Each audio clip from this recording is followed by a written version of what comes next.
नमस्कार, रंग दे बसंती में आपका एक बार फिर स्वागत है। मैं हूं राजीव चौधरी। आज हमारे साथ एक ऐसे युवा हैं जो धर्मांतरण कर ईसाई मत में चले गए थे, लेकिन अब वापस घर वापसी उन्होंने कर ली है। धर्मांतरण का मतलब आप समझते होंगे, अपने धर्म से कूद कर दूसरे मत को अपनाना, यानी जो धर्मांतरित हो रहे व्यक्ति के पिछले धर्म से भिन्न है। वैसे देखा जाए तो दुनिया में स्वेच्छा से धर्मांतरित होने के कम ही किस्से सुनने को मिलते हैं।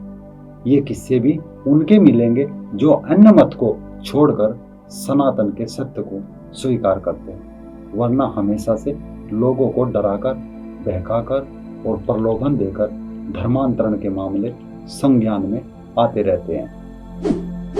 यदि इस कड़ी में भारत को देखें तो इस प्रयास का सबसे बड़ा शिकार भारत बना है, बल्कि आज भी यह खेल जारी है और चर्च मदर से इसमें अपनी पूरी ताकत लगाए हुए हैं।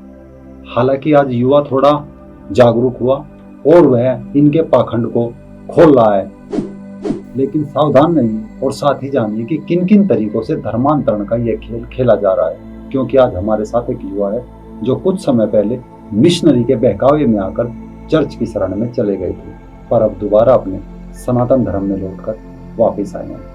आइए जानते हैं इन्हीं की जबानी कि आखिर ये किस तरह पादरियों के जाल में फंसे और फिर वापस अपने मूल धर्म में आए। रोहित भाई, रंग दे बसंती में आपका बहुत बहुत स्वागत है। मेरा पहला सवाल आपसे यही है कि आखिर किस कारण, क्या आफत या लालच था जो आप ईसाई मत में चले गए? हमारे घर के पास एक भैया रहते थे, तो वो मुझे एक दिन मिले और उन्होंने मुझे जीसस के बारे में बताया और उन्होंने मुझे काफ़ी चीज़ें बताई कि यीशु मसीह परमेश्वर है और वो हमारे लिए, हमारे पापों के लिए मारे गए, गाड़े गए। और उन्होंने मुझे काफ़ी फोर्स भी किया कि आप एक बारी प्रार्थना में आओ और चर्च की प्रार्थना में आओ। हालांकि मैंने उनकी बातों को सुना और मैंने इग्नोर कर दिया कि ऐसी है, तो मैं नहीं गया। उसके बाद मुझे वो फिर अगले हफ्ते मिले। उन्होंने मुझे फिर बोला कि आप आओ, चर्च में आओ। मुझे काफ़ी फोर्स किया उन्होंने चर्च में आने के लिए। मेरे घर के पास ही एक छोटा सा चर्च लगता था, उसमें प्रार्थना होती थी। तो उन्होंने मुझे बोला कि ये मेरा घर का एड्रेस है। उनके घर में प्रार्थना होती थी एक्चुअली वो। तो उन्होंने मुझे बोला कि मेरे घर में प्रार्थना होती है और तुम आओ और वहाँ पर तुम्हें काफ़ी अच्छा लगेगा, काफ़ी लोग भी आते हैं वहाँ पर। तो मैंने कहा चलो देखेंगे। मैं तब भी नहीं गया। उसके बाद फिर वो मुझे फिर तीसरे हफ्ते मिले और फिर उन्होंने मुझे ऐसा बोला कि ये है वो है, और मैं तीसरे हफ्ते वो मुझे अपने साथ लेकर गए। मतलब संडे को सारी बात होती? संडे को नहीं, मंडे को उनके घर में प्रार्थना होती थी। तो मंडे से एक दिन पहले संडे को उन्होंने मुझे बोला कि ऐसे ऐसे आओ। तो फिर वो मुझे मंडे को अपने घर में लेकर गए जहाँ पे प्रार्थना हो रही थी। और पहली बार जब मैं उसमें गया तो उसमें मुझे कुछ पता भी नहीं था कि क्या हो रहा है क्या नहीं हो रहा है। वहाँ पे कुछ गाने गाए जा रहे थे और हालेलुया हालेलुया बोल रहे थे।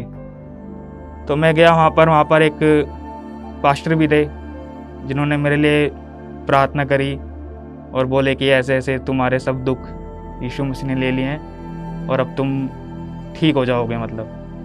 इस तरह से मुझे बोला गया। अच्छा, तो आपको लालच क्या दिया गया? लालच तो ऐसा उन्होंने हमें कुछ दिया नहीं था, लेकिन नहीं, सुनने में आता है कि बहुत पैसे देते हैं ईसाई बनने के लिए। ऐसा भी तो बहुत से लोग, ऐसा सुनने में आता है। हाँ, मैंने भी सुना था।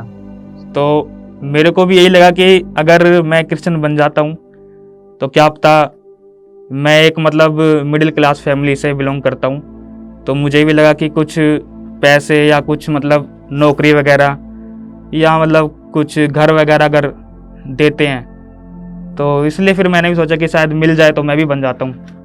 तो क्या वहाँ पास्टर को वापस, मैं ऐसा सुनने में आ कि पास्टर भी वहाँ पैसे मांगते हैं कि गाड़ी के लिए, मुझे गाड़ी के लिए पैसे दे दो, जो वहाँ पे श्रद्धालु जो नए नए ईसाई बनकर जाते हैं चर्च में? वो उनकी, मुझे लगता है कि वो उनकी भावनाओं से खेलते हैं।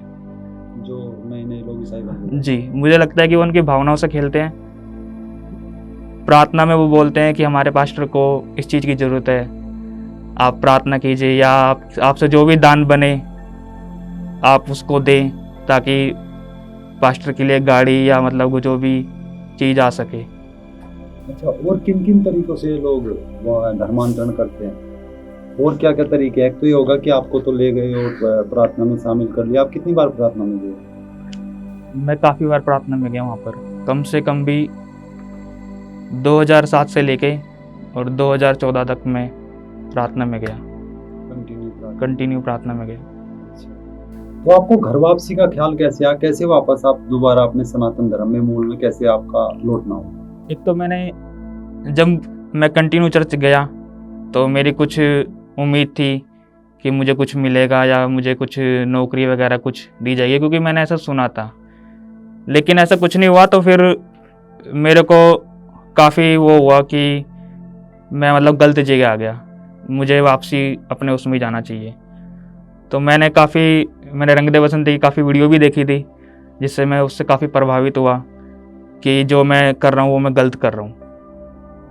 और सुबह चर्च में बुलाना सुबह 6 बजे, बाकी सब तो आते थे 10 बजे, लेकिन मैं और मेरे कुछ फ्रेंड हम सुबह 6 बजे घर से निकलते थे और 7 बजे चर्च पहुँचते थे। चर्च में झाड़ू लगाना, पोछा लगाना और कुर्सी की सफाई करना, ये सब हमारा काम था। कभी मंदिर में भी लगाई? मंदिर में हमने कभी नहीं लगाई ऐसे। हम कभी मतलब मंदिर के लिए तो हमने कभी कुछ करा ही नहीं, किया ही नहीं। हमें चर्च में बुलाते थे तो चर्च में हम यही करते थे।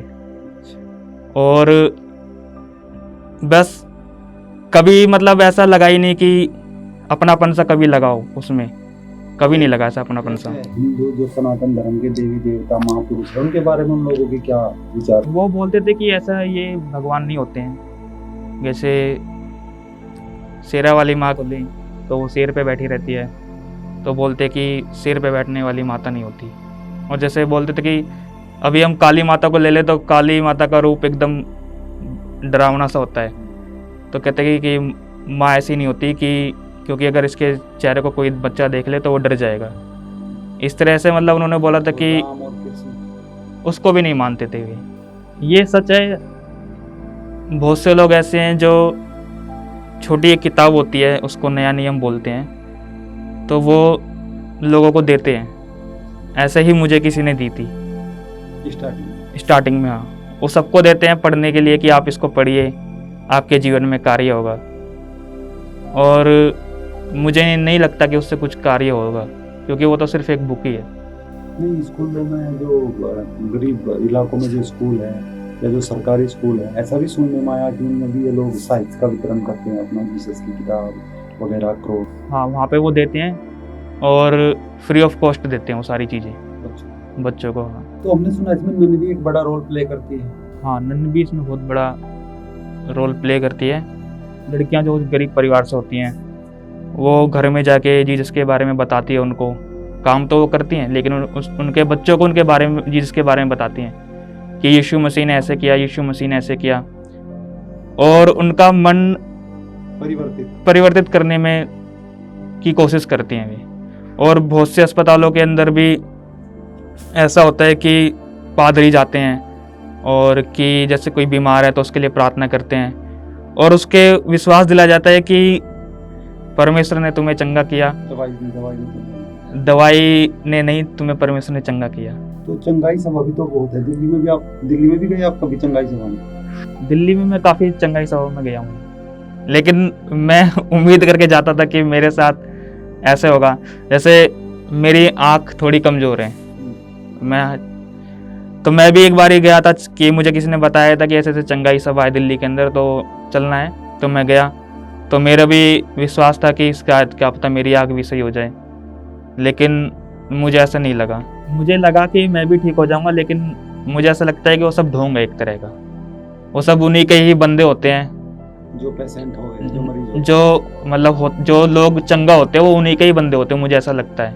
मतलब मदारी की तरह खेलो। हाँ, कि भीड़ है और उसमें से ही उन्हीं के बंदे, उनको ही बुलाया गया कि मैं, और फिर उनकी गवाही होती है कि मैं ऐसे बीमार था, मैं चंगा हो गया। तो मुझे तो लगता है कि वो उन्हीं के ही लोग होते हैं और उन्हीं की मिली भगत होती है कि उसी बंदे को हम बुलाएंगे जो हमारा बंदा है। अच्छा, तो कितनी चंगाई सभाओं में गए आप? मैं कम से कम भी 10 से 15 चंगाई सभा में मैं गया हूँ। नज़र में कुछ फर्क मुझे कुछ फर्क नहीं लगा, ऐसा कुछ भी नहीं लगा। तो मतलब वो भी एक ढोंगी था। तो फिर जैसे मान लिया इतना सब कुछ होने के बाद क्या घर में आपका पूरा पूरा फैमिली हो गई थी या आप अकेले थे? मैं अकेला ही था। मेरे घर वाले तो बहुत इसके खिलाफ थे कि ये गलत कर रहा है तू, अच्छा, अपने मतलब अपने देवी देवताओं को छोड़कर तू किसी अदर उसमें जा रहा है, तो बहुत गलत है। और मैं इस चीज़ में मैं इतना पागल हो गया था कि मैंने अपने घर वालों को भी छोड़ दिया था। मैं अलग रहने लग गया था। मैं 2-3 महीने अलग ही रहा था। मैंने अपने घर वालों को छोड़ दिया था। मैंने कहा, मेरे अंदर भी एक वो होता है ना, ब्रेन वॉश कर देना कि जो करेंगे यीशु ही करेंगे। मतलब इतना तो मेरे को भी यही लगा कि अब मेरे मम्मी पापा के लिए भी सब यीशु ही करेगा, मैं नहीं कर सकता कुछ भी। जैसे घर वालों की एक उम्मीद होती है कि मेरा बेटा बड़ा है, हो गया है, तो कुछ कमाएगा, कुछ काम वाम करेगा, तो मैंने सब चीज़ छोड़ दिया था। पहले तो मैं नौकरी करता था, जीसस में आने से पहले मैं नौकरी करता था, लेकिन जब मैं जीसस में आया तो मेरे साथ उल्टा हुआ, मेरी नौकरी छूट गई और मेरे पास काम नहीं था बिल्कुल भी। बस चर्च का झाड़ू पोछा रह गया। यही रह गया था। बहुत से लोग बोलते हैं कि जीसस में आने के बाद ये परिवर्तन होता है, ये होता है, तो मुझे नहीं लगता कि ऐसा कुछ होता है, क्योंकि ये तो मेरा खुद का एक्सपीरियंस है कि मैं जीसस में जब नहीं था, मैं जॉब कर रहा था और जीसस में आते मेरी नौकरी छूट गई। और फिर मेरे को बताया गया कि ये जीसस की एक महिमा है कि आप जो जॉब कर रहे थे वो एक छोटी जॉब है, परमेश्वर आपको इससे बड़ी जॉब देना चाहता है। तो रोहित भाई, जो आप और जो लोग हैं जो अभी ईसाई बनना जा रहे या बनना चाह रहे, उनके लिए क्या कहना चाहेंगे? मेरी उनसे हाथ जोड़ के निवेदन है कि वो अगर उनके पास कोई भी आए कि जीसस के बारे में बताता है कि ये है, ऐसा है, तो मैं उनसे यही कहना चाहूँगा कि वो उनकी बातों पे विश्वास ना करे, क्योंकि वहाँ पे सब झूठ है, पाखंड है और बेकार है सब। अपने जीवन को वहाँ पे व्यर्थ करना है। और मैं यही कहना चाहूँगा कि वो अपने सनातन धर्म में ही रहे, क्योंकि सनातन धर्म ही सबसे अच्छा धर्म है और सबसे पुराना धर्म भी मुझे लगता है वही है। हमारे वेद हैं पढ़ने के लिए और गीता है पढ़ने के लिए, तो उनको पढ़िए, उनसे आपको ज्ञान मिलेगा। और बाकी तो सब मुझे लगता है एक तरह से मत है, बस एक अंधविश्वास, एक झूठे। तो घर वापसी का विचार कहाँ से मन में होगा कि वापस अपने मूल धर्म में लौटना है? मेरा एक दोस्त है विकास आर्य, जो आर्य समाज में जाता है, तो उसने ही मुझे एक बुक ला कर दी थी, सत्यार्थ प्रकाश। तो मैंने वो पढ़ी। उसके बाद मुझे लगा कि मुझे अपने सनातन धर्म में वापसी जाना चाहिए। तो उसके बाद मैं अपने धर्म में वापसी आ गया और मैं बहुत खुश हूँ आज। मेरे पास जॉब भी है, घर वालों का प्यार भी है, क्योंकि जब मैं क्रिश्चियन बन गया था तो मेरा घर वालों का प्यार था वो टूट गया था। लेकिन अब मेरे घर वाले भी खुश हैं कि हमारा लड़का, हमारा बेटा फिर वापसी आ गया है। तो रोहित भाई, रंगे बसंती में आने के लिए बहुत बहुत धन्यवाद, आपने अपना कीमती समय दिया। तो दोस्तों, आपने देखा कि किस तरीके से, किन तरीकों से ईसाई मिशनरी यहाँ पर झूठ, पाखंड, इन सब का अंधविश्वास, इन सब का सहारा लेकर, और भारत के, मैं ये नहीं कह सकता गरीब, मैं ये भी नहीं कह सकता अमीर, कि किस तरह यहाँ के भोले भाले सीधे साधे लोगों को अपने जाल में फंसा रहे हैं। लेकिन ऐसा नहीं है कि वे हमेशा फंसे रह गए। जो इनके जाल में फंस रहे हैं वे साल, 2 साल, 3 साल में इनकी सच्चाई जान जाते हैं, समझ जाते हैं और फिर वापस अपने मूल धर्म में लौट आते हैं। तो देखते रहिए रंग दे बसंती। अगर आपको ये कार्यक्रम पसंद आया हो तो कृपया से लाइक करें, शेयर करें और कमेंट बॉक्स में अपनी राय जरूर दें। और साथ ही मैं चाहूँगा कि जो रोहित भाई की घर वापसी हुई है उनका आप हौसला भी बढ़ाएं।